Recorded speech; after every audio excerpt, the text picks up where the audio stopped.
Coming up on Midco Sports tonight, highlights, stats, and analysis from all the Northern Sun action over the weekend. David Brown joins us in studio to recap the main storylines.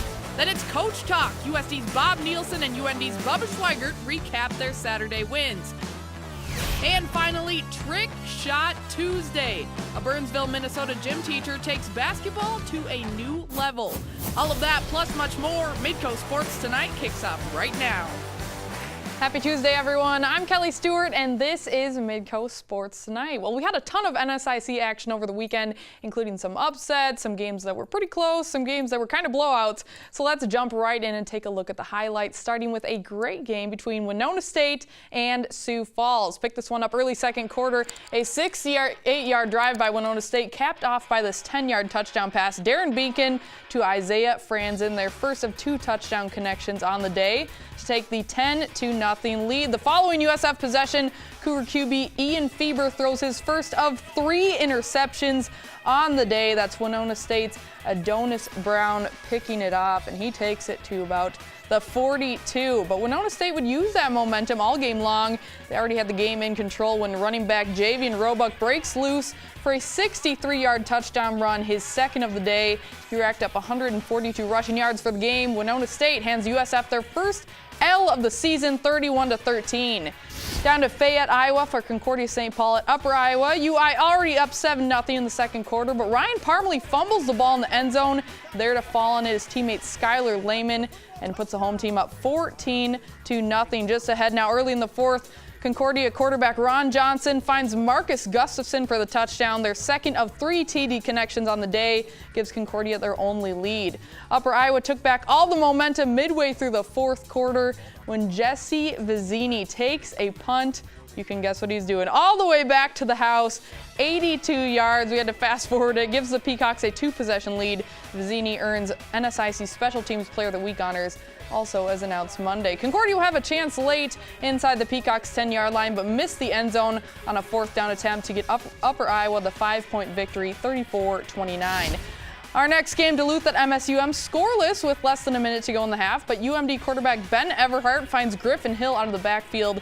Bulldogs take an early 7-0 lead, heading into the locker room. But the Dragons fire back, take the lead for the first time late in the third quarter when quarterback Demetrius Carr scrambles up the middle to find pay dirt. 14-10 in favor of MSUM. But the Bulldogs come right back and find the end zone with a connection from quarterback John Larson to wide receiver Dominic Bonner, and that would give them the lead in the game. MSUM will be down 23-14 late with less than a minute to go in the game. Carr throws up a prayer to the end zone, but Bulldog Dennis Archibald comes down with the pick to secure the win, 23-14 for UMD. Our next game, Wayne, Nebraska, was homecoming, and Wayne State kicker Ethan Knutson drills a 24-yard field goal. Wildcats by 3. Now second quarter, SMSU's Skylar Crew with the 37-yard field goal. Nearly a scoreless third quarter until late, but here comes Wayne State. Nate Rogers runs it in from 2 yards out, and then the fourth quarter, Rashad Trimble gets loose for a 52-yard touchdown run. Wayne State wins their homecoming over the Mustangs 20-6. Another fairly lopsided game in St. Cloud, Minnesota. Minnesota Crookston at St. Cloud State. That's Rod Stewart to Jeremy Newman, tied up at 7. St. Cloud State working to get that momentum back. Still in the first, John Solberg catches this pass from Dwayne Lawhorn. Solberg does the rest. 62 yards for the score, and it's 14-7 Huskies at that point.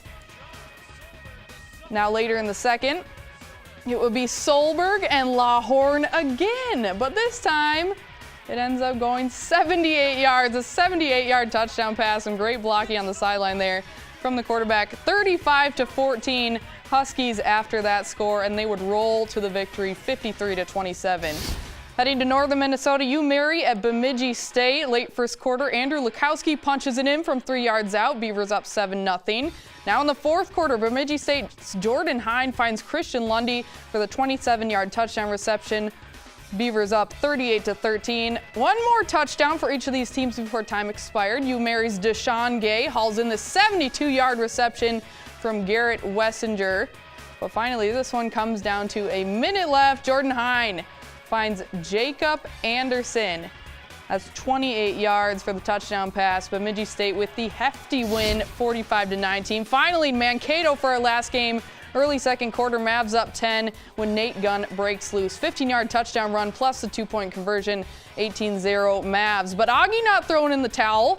A couple minutes later, Trevor DeShepper hauls in what ends up to be a 43-yard touchdown reception from Kyle Sadler. Now 18-7 Mavs. But fast forward early in the fourth, Nate Gunn doing Nate Gunn things again. 26 yards for this touchdown run. Each team would score one more time after that, but the Mavs rolled the Vikings 42-21 and move to 6-0 on the year. When we come back, our NSIC expert David Brown is in studio to break down this past weekend's action, and later, Coach Talks from USD and UND discussing the big wins from Saturday. You're watching Midco Sports Tonight.